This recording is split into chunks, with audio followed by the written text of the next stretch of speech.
ပါဝါဇိုလန်ကနေကြိုဆိုလိုက်ပါတယ်အမကတော့ချစ်တော်ဝင်မင်းသူပါအမဒီနေ့ရှင်းပြမယ်သင်ခန်းစာက Microsoft Office Suite ထဲကနောက်ဆုံးတစ်ခုဖြစ်တဲ့ Microsoft Excel ပဲဖြစ်ပါတယ်စိတ်ဝင်စားစရာကောင်းတဲ့အပိုင်းလေးတွေလာပါပြီဒီအကွက်တွေမှာနံပါတ်1 2 3 4အစင်လိုက်တက်ဖို့အတွက်ပထမတစ်ကွက်မှာအမက1လို့တက်လိုက်မယ်ဒုတိယတစ်ကွက်မှာ2လို့တက်လိုက်မယ်နှစ်ကွက်လောက်ဖြည့်ပြီးပြီဆိုရင်တော့အမတို့ပထမတစ်ကွက်ကိုရွေး shift ခံပြီးတော့ဒုတိယတစ်ကွက်ကိုထပ်ရွေးနှစ်ကွက်လုံးကို select မှတ်လိုက်မယ်ညာဘက်ထောက်နားလေးကိုသွားပြီးတော့မြားလေးထောက်လိုက်ရင်အပေါင်းပုံစံနဲ့ cursor လေးကအပေါင်းပုံစံလေးသွားပေါ်မယ်သွားပြီးတော့ cursor ကိုတင်ယုံတင်ထားတာเนาะအမတို့ဘာမှမနှိပ်ဘူးအဝေးကနေယူလာပြီးတော့ cursor လေးကိုဒီမှာတင်ယုံတင်လိုက်တာအပေါင်းပေါ်လာပြီဆိုရင်အောက်ကို long press နဲ့ဖိပြီးတော့ဆွဲချသွားပါမယ်3 4 5 6စသဖြင့်ရိုက်เสียမလို့တော့ပဲနဲ့အလူလူပေါ်ပါတယ်နံပါတ်အစင်လိုက်မဟုတ်ပဲနဲ့လေဒါမျိုးသုံးလို့ရပါတယ်ပထမတစ်ကွက်မှာ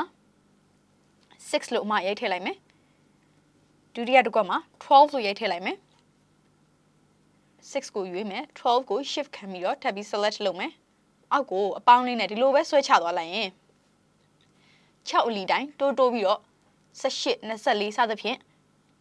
ထည့်ပေးသွားတာကိုတွေ့ရပါမယ်လုပ်တတ်ပါပြီလားနောက်ထပ်17အလီတိုင်းမှတို့ထည့်ပြီးတော့ရိုက်လို့လည်းရပါတယ်နှစ်ကွက်ပဲရိုက်ပြီးတော့ဆွဲချလို့ရတယ်17တလီ17နှစ်လီ22ပြီးရင်ပထမတစ်ကွက်ကို select လုပ် shift ခံပြီးတော့နောက်တစ်ကွက်ကို select လုပ်အောက်ကိုအပေါင်းလေးနဲ့ဆွဲချသွား17 3လီ33 17 4လီ44စသဖြင့်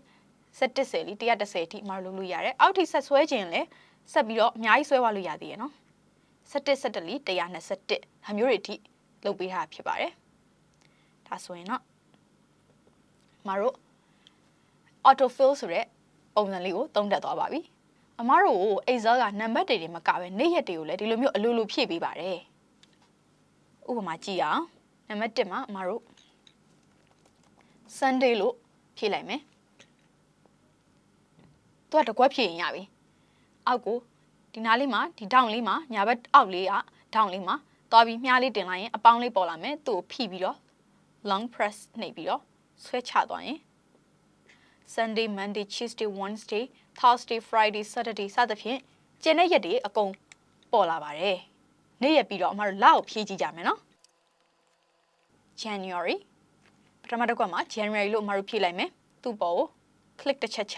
select မှတ်ပြီးရင်ညာဘက်အောက်တောင်ကအပေါင်းလေးကိုနှိပ်ပြီးအောက်ကိုဆွဲချပါမယ် December အထိအကုန်ပေါ်တာကိုတွေ့ရပါမယ်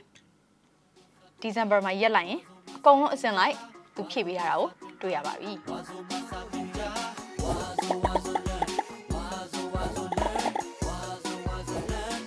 Application